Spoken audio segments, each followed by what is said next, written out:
What's up everybody, Justin here at S&K Greenhouse, and today I'm showing you exactly how to grow sweet potatoes from store-bought ones. Let's go. Now allow me to ease your stress. Sweet potatoes are easy to grow and something every gardener should be growing in their backyards. They're very disease resistant, pest resistant. They're so much fun to dig up. And most of all, it's going to cut down a lot on your grocery bill. First things first, sweet potatoes are not potatoes at all. They are actually tubers. And the plants that we grow from them are in the morning glory family. With that said, morning glories are a tropical plant. They love hot, humid weather. So for me here in Shelby, Zone 7B in North Carolina, we start our sweet potatoes in the month of May. And they're about 120 to 150 day crops, so we don't start digging them up till maybe October, November. So what this means for you at home, if you're in a different zone, you have to wait until nighttime temperatures are in the range of 50 degrees. If they start to fluctuate down in the high 30s, low 40s, the plants are not going to like that, and they definitely do not tolerate any sort of frost. You may have heard the term slip before, and the slip is the plant that produces the potato. But to get the slip, you actually grow it out of the potato. So this is the morning glory plant. When it has roots, you plant it into the ground and the roots will grow down below the surface, and that's what's going to produce the tubers. So how do we get these slips? Well, first of all, go out to your local market or grocery store and find some sweet potatoes. And I encourage you to just try some different ones other than the classic orange one. Okinawan, Murasaki, Stokes, Jewel, these are some that I think you're going to find superior because of their texture, sweetness, and color. For most gardeners, you're only going to need a couple potatoes or tubers from each variety, because each potato or tuber, again, can produce up to a dozen of these slips. And each one of these slips can produce 3 to 5 potatoes or tubers. There are several ways of growing potato slips. I know you've probably seen all over social media where you take the potato, you stick a couple toothpicks in either side and submerge it in a mason jar full of water, leaving the top half out. But I'm going to show you a far superior and more efficient way of doing it. All you're going to need is some sort of plastic tray. This is just a nursery tray, or you can use a clear plastic storage bin like I got here. And I'll explain in a moment why you might want to be using one of these with a lid.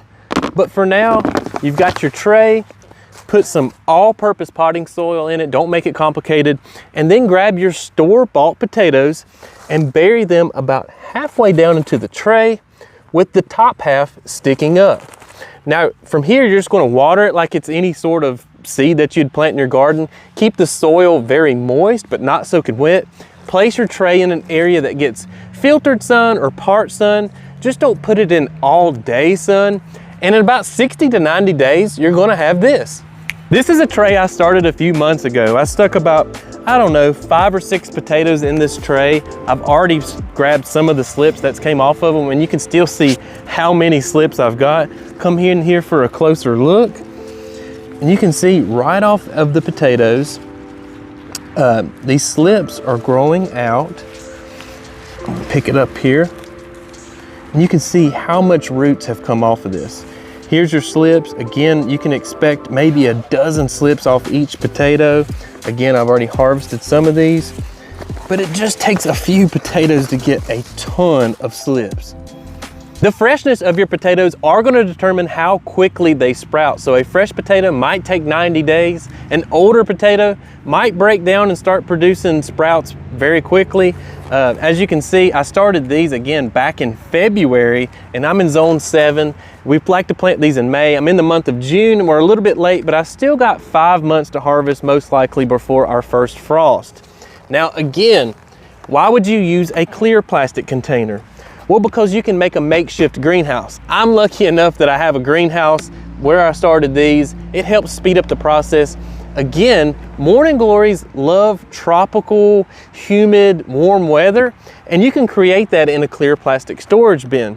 So if I didn't have a greenhouse, I would grab this, I would plant my potatoes in here the exact same way, and then I would put the lid on, but don't clamp it down. You don't want it to be airtight. You want fresh air to be able to come in here, so leave the lid on loose.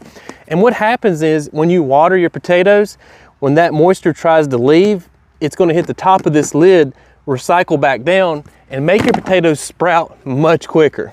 So how do we get our plants or vines off of the potatoes from here? Well, come on down. As you can see, this potato right here, or tuber, has multiple vines growing off of it. Again, these start off as sprouts and then they turn into these plants. And when they get this length, I like to go ahead and snip them off down at the base. Got one there. We got another one right here. And then this last one, again, right at the base. Take your snips, clip them off. What's awesome about these morning glory vines is, if you look at this one, if you let them get mature enough, you see how in between the main stem and the leaf, there's this node. It's kind of like a tomato sucker. And each one of these nodes, going off again between a leaf and the stem, can be clipped onto its own individual vine because it has its own root system. So for example, I'm going to clip here where this node is. That can be its own individual plant. Again, right here, you see this node right here. I'm going to clip right here, right under it. That's another plant. And then right here, there's another node coming out. I can clip right here. And you can see out of this one morning glory vine, I have 4 individual plants that I can plant and make sweet potatoes. There's a lot of debate at what to do next once you have your vines. Do I stick them in water? Do I stick them in soil? Well, I've done both to show you. About 2 weeks ago, I clipped some of these vines off of the potatoes and I stuck them in this sports drink bottle, filled it with water, changed the water out a few times just to keep it clean. And look how many roots this has put on in just about a week and a half. Alternatively, I took some of those same vines and I stuck them in this quart pot full of all-purpose potting soil. I just literally stuck the plant down into the soil. Again, just about a week and a half. And as you can see, this plant is very perky and it already has beautiful white roots. Now, both methods worked, both methods got you roots. The one I would probably lean towards is the soil method, because when I go to plant this in the garden, it'll already be acclimated to soil, whereas the one rooted in water, you might have to baby a little more just to get it acclimated. So to me, this is the superior way. I will say with the soil method, it is going to take a little bit more effort because you have to keep the soil consistently moist. You cannot let a new cutting dry out. And with the water method, it's a pretty neat process, watching the roots grow through the bottle. And it's simple because you can just drop the cutting right into the water and boom, roots. There is actually a third option that allows you to skip those other steps. It's a little more advanced, but definitely doable, where you take your cutting and you go ahead and plant it straight into the garden. But doing it this way is tricky because you have to constantly keep it moist, and you want to do this late in the afternoon when the sun's going down. That way the sun don't bake it and dry it out. And it has all night to acclimate to the soil. From there, you just got to keep it watered, and in the coming weeks, it will actually root. For this demonstration, I am going to be using a 25-gallon container with a very wide rim. I'm out of space in my raised beds, so a container works just as well. You can do it in the ground also, but I'm in the South and we have a lot of red clay, so it's very important to get that broken up.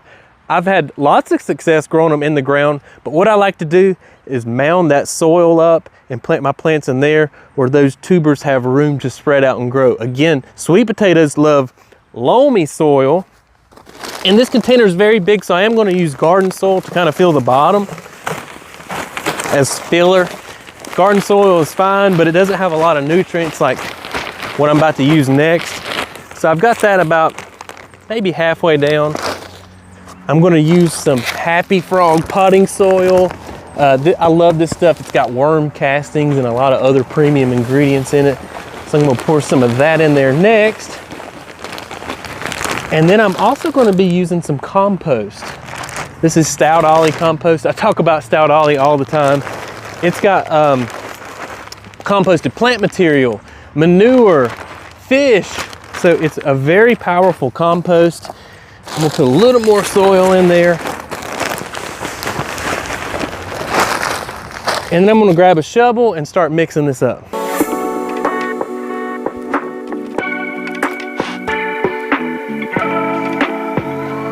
I'm going to try to squeeze in 5 morning glories or plants in this container. That's why it's important to have a big wide rim, because you want to get them spaced about a foot, 10 inches to a foot apart.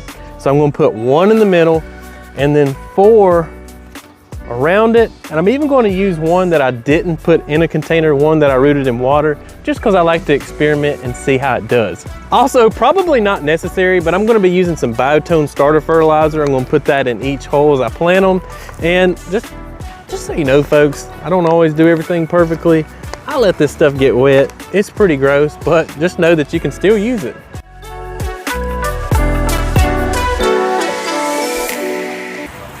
It's very important to water in thoroughly newly planted slips so that they don't dry out, but you also can't overwater because they could develop root rot. So if you're unsure of your moisture levels, always stick your finger or hand into your soil, kind of feel around and check to see how your soil is draining.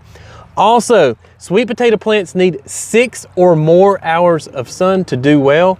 And in this container, I have 5 plants, and again, each one of these plants can produce 3 to 5 sweet potatoes. So I could have a total of 25 potatoes coming out of this one container. And I'm gonna start digging these up in about 120 to 150 days. And even if the frost hits the plants, the tubers underneath the soil will be well insulated. They're not gonna take on any damage. Digging these up are the most fun, and if you want to see me do that, make sure you're subscribed to the channel. Did I leave anything out? If so, let me know down in the comment section. If you've had success growing sweet potatoes yourself and want to share some tips with the community, please feel free to do so. We would all love to learn. And until next time, see you later. Just kidding, become a plant person.